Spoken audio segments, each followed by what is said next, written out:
Andy Murray fell in the first hurdle of the Australian Open warm-up. 3 years after seemingly announcing his retirement at Melbourne Park, Andy Murray did not enjoy a successful return to the venue today. The 3-times Grand Slam champion lost his opening match of the new season to the world number 76 Facundo Bagnis. Murray, presently ranked number 134 in the world, could not hide his frustrations on the Rod Laver Arena court during the first round of the Melbourne Summer Set.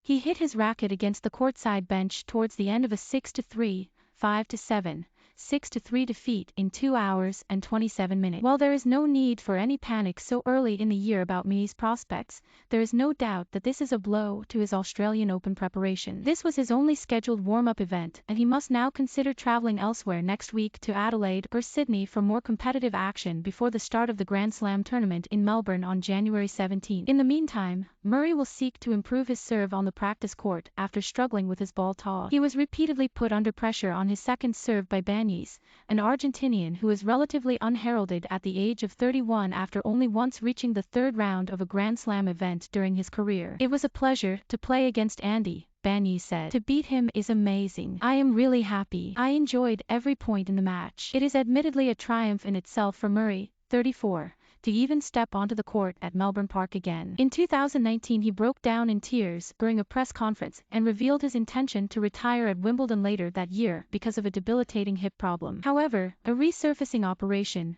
in which a metal implant was inserted, has worked wonders, and he has been able to play pain-free singles regularly since last summer's grass court season. Fiercely competitive in everything he does, Murray will expect better performances in the coming week. He had played well at last month's Abu Dhabi exhibition, eventually finishing runner-up after beating Rafael Nadal in the semi-finals, but consistency is needed on the official tour if he is to improve his ranking. As it stands, he regularly requires wild cards to avoid the qualifying draws of ATP tournament. Meanwhile, Naomi Osaka made a winning comeback in Melbourne after a 4-month break to preserve her mental health. The 4-times Grand Slam champion from Japan was understandably not at her best on the court, but still had enough in her game to see off France's Alize Cornet 6-4, 3-6, 6-3 in her opening warm-up match.